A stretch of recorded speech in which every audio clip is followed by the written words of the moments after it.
கஷ்டப்பட்ட இப்பெல்லாம் ஒன்றும் அவ்வளோ கஷ்டப்படல. ஒரு இல்லை உண்மைதான் சொல்கிறேன். ஒரு 3 இயர்ஸ் வந்து ரொம்ப கஷ்டப்பட்டேன் அதுலேருந்து வெளியே வர்றதுக்கு.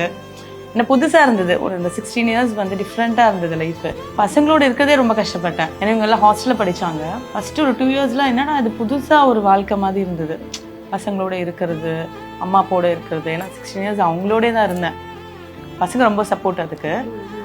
அப்புறம் திருப்பி நார்மல் ஆயிடுச்சு இந்த பசங்களோட வாழ்கிறதுலாம். ரொம்ப கஷ்டப்பட்டேன். ரொம்ப டிப்ரெஷனு. காமிச்சிக்க மாட்டேன் வெளியே. இவ்வளோ மாதிரிலாம் கிடையாதா. இவ்வளோ மாதிரி அழ மாட்டேன். வீக்கு கிடையாது. நான் ஸ்ட்ராங்கு தான். அழுதான் வீக்கா அப்படி சொல்லலை. நான் பெருசாக சொல்ல மாட்டேன் யார்கிட்டையும்.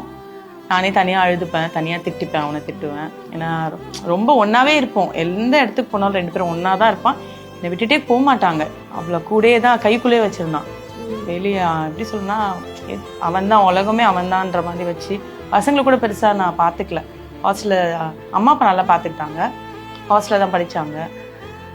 அதுக்கப்புறம் ரொம்ப கஷ்டப்பட்டேன் 2 இயர்ஸ். இந்த அப்போ கொரோனா வர வந்துருச்சு. இல்லை அவருக்கு என்னாச்சு? அவருக்கு எப்படி இறந்து போனாங்க? அது ஒரு பிஸ்னஸ் லாஸில் சூசைட் பண்ணிட்டான். ஓகே. ஸோ எதிர்பார்க்கவே இல்லை. ஏன்னா கூடயே தான் இருப்பேன். எப்படி சொல்றேனே தெரியல. எக்கச்சக்க பிஸ்னஸ் பண்ணியிருக்கோம். பண்ணாத பிஸ்னஸ் கிடையாது. ஃபிஷ் பிஸ்னஸ் வரைக்கும் பண்ணி காசிமேட்லலாம் போயிட்டு கடலோரத்துலலாம் உட்காந்துருக்கோம். எல்லா இடத்துக்கும் கூட்டு போயிடுவான். மீன்காரங்களை உட்காந்து மீன் பிடிச்சிருக்கோம். பண்ணாத பிஸ்னஸ் கிடையாது. ஹோட்டல் வச்சுருந்துருக்கோம். பட் இந்த குல்ஃபி மட்டும் என்கிட்ட கொடுத்தாங்க.